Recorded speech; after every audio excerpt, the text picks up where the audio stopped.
こんにちは、ゆっくりレ夢ムです。以前、私のギルドメンバーが堕落オリオンを倒した動画をアップしましたが、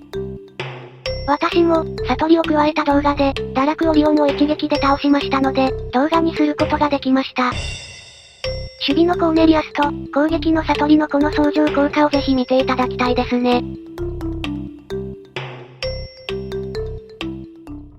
とりあえず、簡単に説明しようかなと思ったんですけども。ひとまず、自分のパーティー編成だけ説明しますね。これが自分が堕落オリオンに挑戦する時のパーティー編成です。このパーティーの肝は、コーネリアスと悟りなんですがね。とにかくスキルとアーティファクトだけは育ててます。結果的に、アドベンチャー11で生き残れるのっていうぐらいパワーが低いです。ペット入れても、25万もありません。でも、これでもあの腐れオリオンに勝てるんだからすごくないでしょうか？もちろん、このままじゃ勝てないので、色々とペットパトロンとか、魔法抵抗バフとかの味付けはしますけどね。勝てばよかろうなのだなのですよ。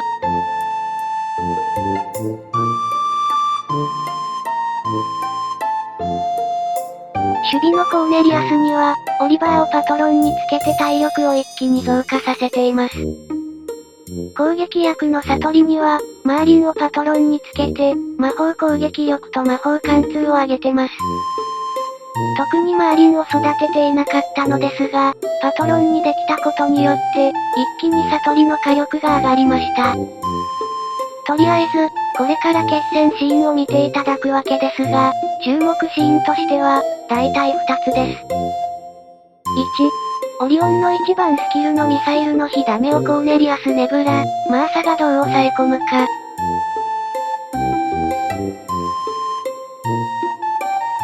2、オリオンカウンターと呼ばれる、悟りがどのようにダメージを与えるのか。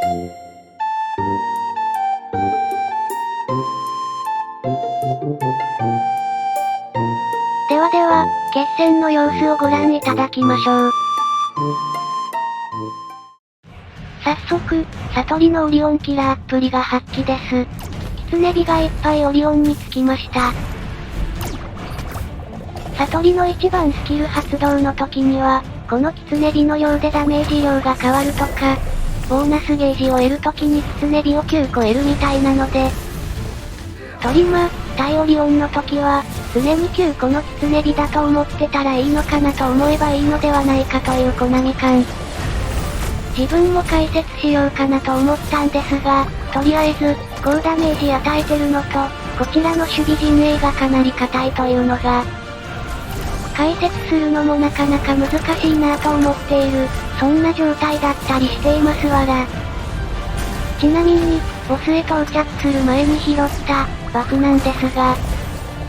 魔法抵抗20を2つ、結果として魔法抵抗40、あと、回復率上昇をとっています。なので、完全に守備重視のバフという状態です。以前は悟りの火力が足りなかったというのもあって、魔法攻撃力のバフも取っていましたが、マーリンのパトロンもつけたので、ペットのパトロンの効果での火力や守備上昇は非常に強力だというのは、かなり実感しました。さて、気がつけば残り時間もあと1分程度ですね。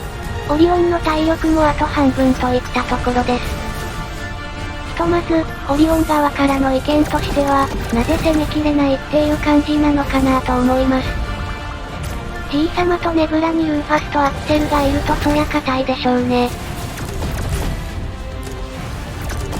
さて、狐さんのどでかいダメージが出てきたところで、そろそろおしまいの時間になってきた感じなのでしょうか。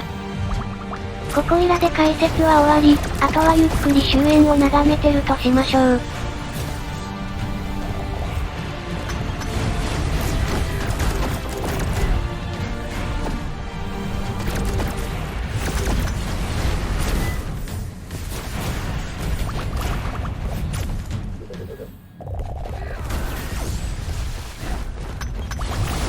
ここで悟りがとどめを刺して、決着戦闘データを見ると、特に悟りが一番オリオンによだめを与えていることがわかりますね。というか、悟りが頑張りすぎぐらい活躍してます。これが悟りなんですよ。色々と対策をしているとはいえ、いかがでしょうか？総合パワーは25万です。パワー低いのに勝てる戦略面を評価してもらえたら感無量ですよ。さて、コーネリアスと悟りの詳細を見てもらおうかな。これが G 様です。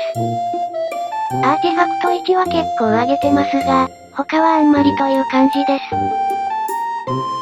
以前のギルメンのコーネリアス解説でも話したりしましたが、アーティファクト1を回すと、魔法防御も上がります。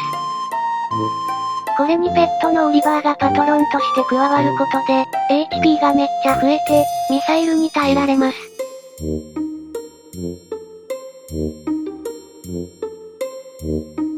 アーティファクト1への投資めっちゃ重要。オリバーパトロンはほぼ必須。とりあえず、死ぬな。これがコーネリアスの堕落オリオンに対する育成論かなと思ったりしています。次に、悟りですね。悟りはパワーこそ低いものの、アーティファクトやグリフで魔法攻撃や魔法貫通などは、かなり強化させています。正直なところ、自分もここまでアーティファクトに投資するとは思っていませんでした。さらに、ありがたいのが、ペットのマーリンのパトロン化です。これで悟りの魔法攻撃力が増加できました。今は、死なずに2分間オリオンに殴り続けることができる体制になり、悟りも火力が上がりましたので、自分が削りきれなくても、他のメンバーが倒すという構図になるので、アドベンチャー11はかなり楽観視している状態です。という、コーネリアス悟りを使った、アドベンチャー11の堕落オリオンを倒すというそんな企画でございました。オリオンには悟りと紹介している人は何人かいるとは思いますが、実際に使うとこうなったりします。もっとチューニングすると、さらに鬼強いのでしょうけども今は他のヒーロー育成中なので、それもできずです。ひとまず、悟り&コーネリアス、楽しんでいただけましたでしょうか？楽しんでいただけた方、次回作にも期待していただける方は、チャンネル登録、高評価してくれると嬉しいです。では、ゆっくりレイムトープ主のナガールがお送りいたしました。それでは、ご視聴ありがとうございました。また、次の動画でお会いしましょう。